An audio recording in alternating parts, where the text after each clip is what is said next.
Bienvenidos a Cruce de Palabras por Telesur. Soy Luis Hernández Navarro y hoy nos acompañan en el estudio la empresaria y activista Cristina Sada y el sobreviviente de un caso de pederastia y psicólogo Jesús Romero Colín. Muchas gracias por estar con nosotros en este programa. Al revés, muchas gracias por invitarnos, darnos este espacio tan importante, yo lo sé. Cada vez se habla más desde hace unos años en los medios de comunicación de la pederastia. ¿En qué consiste la pederastia? ¿Cómo la describirían ustedes? Bueno, en este tema estamos hablando de la pederastia clerical. Es el abuso sexual que proviene de algún sacerdote o algún religioso en contra de un menor de edad. Y no solo implica el abuso sexual en sí, el acto sexual en sí, ¿no? También el delito señala que hay un ejercicio de poder de parte de este sacerdote que ostentó una figura no solo de poder social, sino también implica cuestiones de fe. Entonces es un delito que recae sobre la víctima y que se vuelve muy agravante en consecuencias totalmente en todo el espectro de su vida, pues. O sea, es un abuso sobre un menor que implica un abuso también de poder y de cuestiones religiosas, cuestiones de fe. Así es. Cristina, tú eres una empresaria muy exitosa, pero te has involucrado activamente en la lucha por la defensa de los derechos humanos, en cuestiones políticas, y ahora estás en la causa de quienes han sido víctimas de la pederastia clerical. ¿Cómo es eso? ¿Por qué has seguido esa ruta? Mira, si bien siempre he sido sensible desde los tiempos de los escándalos de Marcial Maciel, resultó que yo soy una persona que mi tendencia es ir y dar la mano, en la medida pequeñísima que yo pueda hacerlo. Y leí un caso de pederastia clerical en Oaxaca, donde decía el periódico, creo que era el Universal, que había más de 100 niños indígenas afectados y que sacerdotes estaban denunciando, sin embargo eran perseguidos por el arzobispo José Luis Botello. Entonces me indigné y hice el contacto con el sacerdote líder y fui a Oaxaca. Tuve el enorme recibimiento de que todos los sacerdotes denunciantes estaban esperando a que yo llegase. Llegué, tuvimos una larga conversación en un ambiente muy sui generis, por cierto, con el Che Guevara en las paredes, y finalmente me explican la situación, se me esgarra más el corazón, veo que ellos son los perseguidos por denunciar, y es protegido por el obispo Gerardo Silvestre, el sacerdote señalado, que había estado abusando de diferentes niños en diferentes parroquias, siendo cambiado de una parroquia a otra en la Sierra de Oaxaca. Regreso a una meditación profunda por varios días y le digo a mi colaborador César, vamos a hacer un documental, porque lo platicas, pero no tiene el mismo impacto visual que tiene el tema de la pederastia. Por cierto, supe del documental de Jesús. Jesús es el primer sobreviviente que, aparte de ser sobreviviente, dio también difusión a su caso y al tema de la pederastia a través de un documental hecho, bueno, con toda la mano, mucho más largo que el mío. Y yo lo comencé a ver, Jesús, y la verdad me espanté, no tuve la fuerza para verlo la primera vez, pero dije, yo hago este otro. Hice el otro porque son temas muy fuertes, conmueven, incomodan por dentro. Hice este otro, lo lancé, es de libre acceso, está en YouTube, y parece que sí abonó. El caso es de que en este caso de Oaxaca se logró una sentencia, la primera en la historia de México.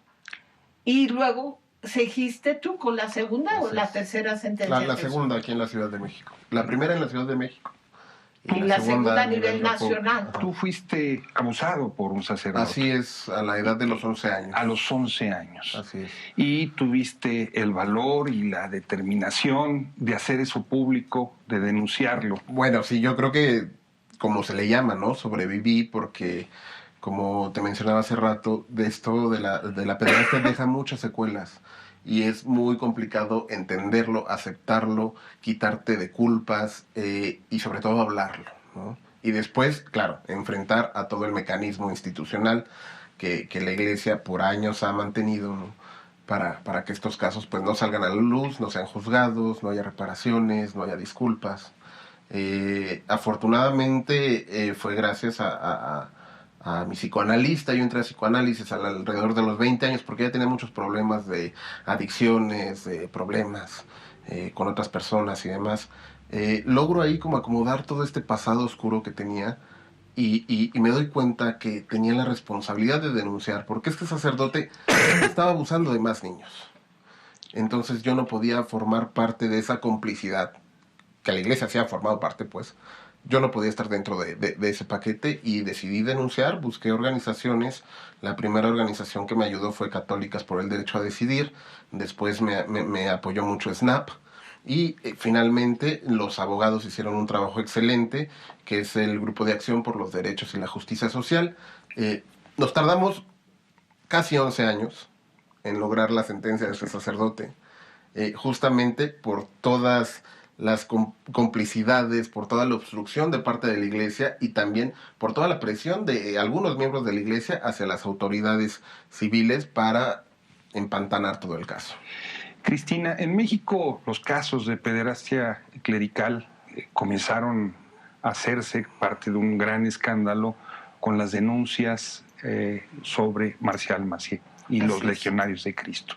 Así es, y sabemos que provocó el cierre del Canal 40. Y bloqueo de todo el financiamiento empresarial a la jornada, etcétera, etcétera. El mundo empresarial estaba muy ligado a Marcial Maciel. Es un mundo que tú conoces muy bien como empresaria. Tu intervención rompe esa actitud de complicidad de la gente que tiene recursos con estos casos de pederastia? El impacto que creo estar generando, y me di cuenta ahora a raíz de que hice el primer foro con estas características sobre pederastia clerical en noviembre pasado, 2018, en la ciudad de Monterrey, Nuevo León. Invité a Jesús Romero Colín, sobreviviente, a Joaquín Aguilar, sobreviviente y abogado. Invité a sacerdotes, amigos míos. Invité a la Iglesia Católica, convocando al arzobispo que hiciera parte, que diera su punto de vista, que es actualmente el presidente de la Conferencia Episcopal Mexicana, don Rogelio Cabrera. Aceptó mandar representantes de él. Estuvieron 3 representantes del arzobispo de Monterrey y de la Conferencia Episcopal Mexicana. Y la verdad fue un éxito. No había más de 150 personas en la sala. Era gratis asistir. Lo puse en un lugar especial, que es el centro de Monterrey. Pero fíjate que hubo muchísimo retransmisiones a través de medios de difusión de todo tipo, tanto de televisión en vivo como medios electrónicos, y el impacto entre la gente que son esposas, madres, abuelas de empresarios fue muy grande. Estaba la gente asustada y ya no reaccionan como hace 3, 4 años que tocaba el tema. Ya lo aceptan y ya ellas, me relaciono básicamente con mujeres católicas, quieren un cambio en su iglesia y admiten que existe el problema. Jesús, ¿qué tan extendidos están los casos de pederastia clerical en México y cuál ha sido la actitud de la jerarquía con esos casos? Mira, ese es un problema muy complicado. Justamente Ayer fue la declaración del obispo Cabrera, ¿no? De estos 152 sacerdotes que... Hace unos pocos días. Hace unos días, unos 152 sacerdotes que han sido separados del cargo por cuestiones, no dice bien específicamente qué cuestiones, pero se refiere que es más o menos a estas causas, ¿no? A la pederastia clerical. Yo te puedo decir que los casos son muchísimos, ¿no? Yo tengo una asociación, se llama INCIDE, donde damos apoyo y prevención a víctimas de abuso sexual, y ahí a la semana recibo como 2 casos, aproximadamente. 2 casos semanales. Sí. Pero el detalle es que son víctimas que en una situación de euforia, de enojo, deciden hablar y después no pueden darle el seguimiento, ¿no? Uh-huh. Nosotros les tratamos de dar el acompañamiento para que esto suceda, para que esto se dé, ya sea que lo hagan público, si lo quieren hacer privado, si quieren denunciar, si solo quieren acompañamiento psicológico. Uno, como sobreviviente, los comprende. Entonces, esto es la asociación brinda esto a estas víctimas, ¿no? Pero yo te puedo decir que de 100 víctimas, una logra hablar, y a partir de muchos años de trabajo, ¿no? Estamos por presentar un caso en unas semanas más. Es un caso que a mí me llegó hace 4 años y apenas este personaje está logrando romper esas cadenas del silencio y está logrando hablar, ¿no? Eso es por un lado. Hay otros que logran hablar, pero van con el obispo, van con la autoridad eclesial, y siempre la autoridad eclesial los invita al perdón, a que toquen el corazón del abusador, como dicen, con misericordia, ¿no? Y no solo eso, ¿no? También les mencionan, bueno, estás consciente de que si vas a denunciar van a venir muchos problemas, la vas a pasar mal, es muy complicado. Yo te invito a que perdones, porque con el perdón te vas a liberar de esa carga y vas a dejar liberar a la persona que te hizo daño, que es un pecador. Nunca lo manejan como delincuente, siempre lo manejan como pecador, ¿no? Entonces, es ese maniateo de esta misma fe en la que el sujeto está también inmersa, que tratan de persuadir a la víctima para que no continúe. ¿Les parece, Cristina Jesús, si vamos a una pequeña pausa? Claro. Y a ustedes, amigos, amigas, no se despeguen de su pantalla. Volvemos en muy breves instantes. Estamos ya de vuelta en este cruce de palabras, conversando con la empresaria y activista Cristina Sada Salinas y con el sobreviviente y psicólogo Jesús Romero Colín. Hacíamos un panorama de la situación de la pederastia eclesial en México, Cristina. El asunto ya llegó al Vaticano y ha prendido los focos de alerta. Así es. Ustedes van a actuar en ese marco de los encuentros que el Vaticano ha convocado para tener claridad sobre esta problemática. Así es, mi equipo y yo estamos reportando desde Roma.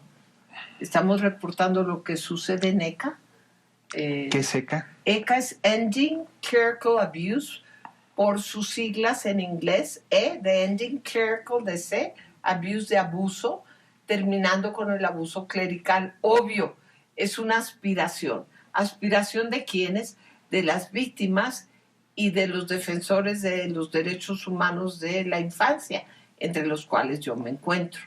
Entonces, esta es la primera vez que hay una organización a nivel mundial y cuya reunión es en Roma, y coincide esta reunión de ECA con lo que está a punto de suceder en el Vaticano este jueves 21, donde el Papa mandó llamar a esta cumbre de los presidentes de las conferencias episcopales del mundo. ¿Qué quiere decir eso? Que hay un líder, un presidente de todos los obispos por país, y también mandó llamar a los de las iglesias orientales, católicas, por cierto. Es muy interesante porque ahí puede ser casado y ser sacerdote, pero lo vetan en Occidente. Ese es otro tema. Él manda llamar, ¿por qué? Por buen corazón y porque quiere un cambio. Ojalá y así fuera. En realidad, porque los abusos salen todos los días, incluyendo en México, que han estado saliendo nuevos casos de abusos, nuevos casos de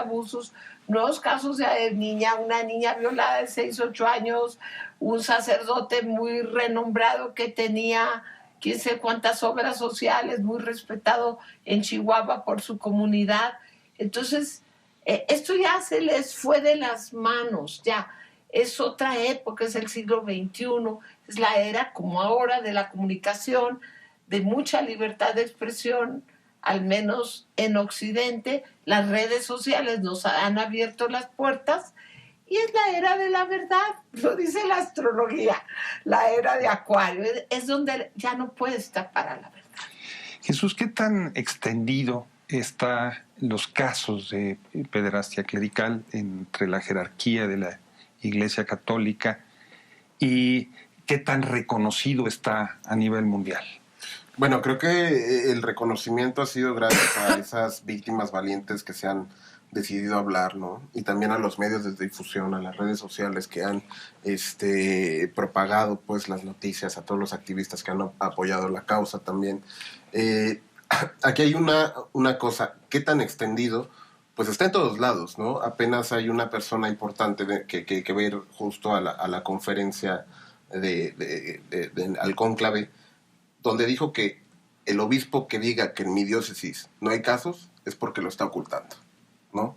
En todas las diócesis hay casos. Desgraciadamente, pues no se les ha dado el tratamiento adecuado, pero hay una complicación en el asunto, ¿no? Porque el mismo Papa ha dicho que no nos generemos tantas expectativas. Creo que esta situación de ECA también es muy, muy propio y muy bueno que se dé a la par, ¿no? Que haya gente que esté presionando y que esté diciendo no nos vamos a rendir, no nos vamos a callar, queremos justicia, queremos que reconozcan, queremos que cooperen con las autoridades, queremos reparación del daño, queremos que esto ya se acabe dentro de la Iglesia. Cristina, ¿qué se puede hacer desde tu punto de vista más allá de la denuncia? Porque se ha acusado a quienes señalan estos casos como enemigos de la Iglesia Católica, como agentes de otras fes o de otras denominaciones religiosas. ¿Qué se puede hacer realmente? En realidad es continuar lo que hemos estado haciendo, difundir, exponer, presionar también por cambios legislativos que abonen hacia la justicia. Sí es una complicación que el Vaticano sea un Estado además de una religión. Cuando le conviene, se dice religión. Cuando le conviene, se dice Estado. Han estado trabajando, no siguiendo las reglas que deben de seguirlas en un país donde hay separación de poderes, ¿no? Entre Iglesia y Estado, porque han estado actuando, en este caso de la pederastia, favoreciendo solamente su prestigio, que para que no se dañe, en vez de volcarse a las víctimas. Entonces, ¿qué se puede hacer?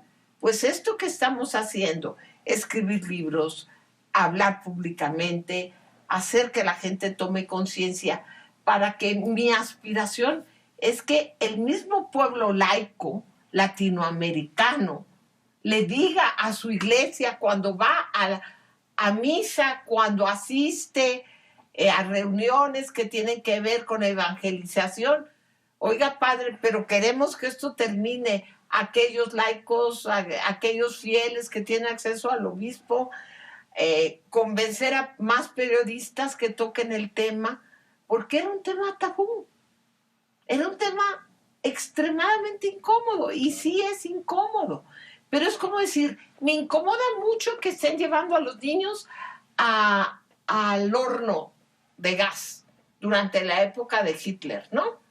Me incomoda escuchar hablar de eso, qué desagradable. No. Vamos a tener pensamiento positivo y qué lindo salió el sol. Hablemos de cosas agradables, ¿no?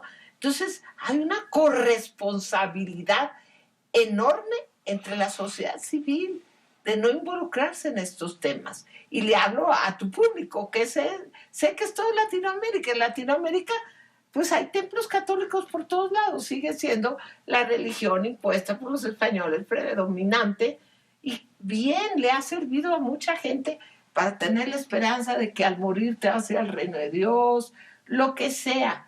No es atacar la fe, es atacar aquella parte sumamente oscura, criminal, que viene desde el Vaticano. Jesús, tú parecías muy escéptico en los alcances que puede tener una reunión como la del Vaticano. Lo que nos decías es la actitud de la jerarquía, es pedirle a las víctimas que perdonen, tratar el asunto como un asunto del corazón o de la fe, Claro. pero no como un asunto penal. Claro. Y estamos hablando de que hay un delito cuando un sacerdote abusa de un niño o de una niña. Así es, mira, si somos buenos lectores, y digo, yo lo veo con tristeza, porque el Papa hace pocas semanas dio la declaración de que no nos hagamos muchas ilusiones, ¿no? Que los obispos no saben cómo actuar en estos casos, que va a ser más bien un adoctrinamiento para los obispos para que sepan cómo actuar en estos casos. Lo curioso es que si somos analistas y analizamos un poco todos los casos que se han dado en todos los países, todos tienen un modus operandi. Los obispos sí sabían qué hacer. Y era obedecer las reglas del Vaticano desde este documento que está desde el año 62-63, que se llama Crímenes Solicitaciones, creo que así se llama, Así es. donde viene específicamente las órdenes que los obispos deben de seguir cuando haya un sacerdote pederasta denunciado ante el obispo, ¿no? Y ellos en todos los países lo podemos observar que es la misma mecánica. Proteger al abusador, tratar de persuadir a la víctima y mandar al abusador a otra comunidad a que siga abusando de más niños, ¿no? O sea, esa es la realidad de la Iglesia Católica hasta hoy.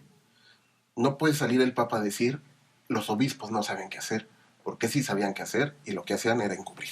Y el documento existe. Y es un documento que es como un manual de operaciones. Exacto. Y de contención de daños. Eso sería el sentido. Así es, y ni siquiera se toma el documento la molestia de mencionar a las víctimas. Y el documento sigue siendo el protocolo que se utiliza. Mira, el caso de Pensilvania, por ejemplo, de 8 diócesis de las cuales en 6 se dieron casos de pederastia, de 300 sacerdotes con más de 1,000 víctimas, todos siguieron el protocolo. Nadie los denunció a la autoridad civil. Y sabemos de Boston, y sabemos lo que pasó aquí en el mundo, pero pues era un caso de un mexicano, Maciel, protegido por 40, 50 años. Se sabía de Maciel desde el 43. Sabía el Vaticano Maciel, pero ¿cómo? El Papa Juan Pablo II dijo que era un ejemplo para la juventud. Entonces es terrible, en realidad, el manejo criminal que ha hecho el Vaticano con respecto a un tema donde vulneras y cometes un terrible crimen, muchas veces de años, contra una criatura, hombre o mujer. Y además la tienes amenazada si hablas, y además luego el obispo entra y amenaza a sus papás. No, es terrible esto. Yo digo, muy enojada, tiene que terminar. En algunos países se han presentado demandas legales en contra de los sacerdotes, de la estructura eclesial, y se han tenido que pagar en Estados Unidos indemnizaciones millonarias. Yo vi hasta de $11 millones por persona. Pregúntale a Jesús Colín cuánto le han dado. En un minuto, porque ya tenemos la guillotina del tiempo encima. Bueno, ya es en la sentencia que le acaba de recibir este sacerdote, le fijaron una reparación de daño de 63,000 pesos. 63,000 pesos. Sí, yo llevo en terapia psicológica desde los 20 hasta la edad que tengo ahora, 36 años, 16 años. No cubre ni un año eso. Pero bueno, así estamos. Jesús, Cristina, muchas gracias por acompañarnos para platicar de un tema tan delicado, pero tan necesario de que se airee ante la opinión pública. Y a ustedes, amigos, amigas, muchas gracias por su amable compañía el día de hoy. Ya saben, los esperamos la próxima semana aquí por Telesur.